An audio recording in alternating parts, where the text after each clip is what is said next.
समोरच्या बाजूला. आता आपण खुर्चीत बसतो तसं खाली बसायचं, स्क्वॅट डाऊन. हा बरोबर, पायामध्ये अंतर ठेवा, जा खाली, जा खाली. Very good. गुडघ्या पायामध्ये अंतर ठेवा, पायामध्ये थोडंसं अंतर ठेवा. जसं कसं बघा लोक बसतात कशी खुर्चीत निवड असते. बाजूला बघा, जा जा अजून. हा आता नीट करा आणि खाली कसं त्यांना मी दुसरं दाखवते. चला स्क्वॅट डाऊन हा व्हायला पाहिजे. Very good. खांद्याच्या पेक्षा सरळ ठेवायचे ना. ओके, चला बेंड फॉरवर्ड. आधी जेव्हा आपण ताट बसतो तेव्हा आपल्याला नीट समजतं आपले शिक्षक काय शिकवत आहेत. आपली आई आजी आजोबा कोण करतात? बाबा. Very good. बाबांकडून शिकायचं आणि रोज थोडं थोडं करायचं.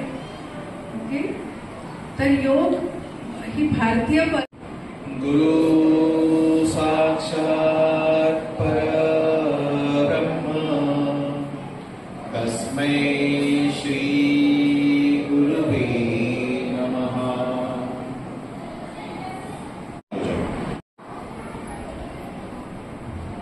आता आपल्यामध्ये काय आहे शरीरामध्ये सगळ्यात महत्वाचं काय काय गोष्टी आहेत आपल्या शरीरामध्ये. जमिनीला लावायचंय, पोट पूर्ण दाबलं जातंय, तिथे काही वेळ थांबायचंय.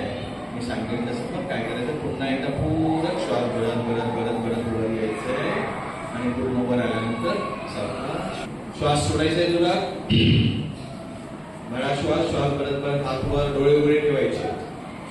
जाऊ दे वरती, सावकाश पुढे वाटत यायचे, खाली हात जमिनीला लागवले, श्वास सोडत खाली. मस्त. आता थोडेसे हात आपल्याकडे खेचून घ्या. बघा, डोकं खाली जमिनीला, डाव्या खांद्यावरती. डावी म्हणजे कुठली रे बाबा? लेफ्ट. डावीकडे चला. जाऊ दे पूर्ण मान खेचून घ्यायची. मानेवरती ताण पडला पाहिजे, समोर मागे. डोळे बंद, मानेवर बघा. चल आता पूर्ण 180 डिग्री करत उजवीकडे जायचे. डोळे बंद ठेवायचे, डोळे बंद ठेवा, नाही तर चक्कर येईल आपल्याला. जाऊ दे पूर्ण उजवीकडे, पूर्ण जाऊ दे खांद्याच्या वरून मागे. मस्त. Very nice. मस्त. मानेचे सगळेच स्नायू सैल होतात. परत एकदा डावीकडे जाऊया, परत एकदा डावीकडे. जाऊ दे. मस्त. हे काय केलं आपण?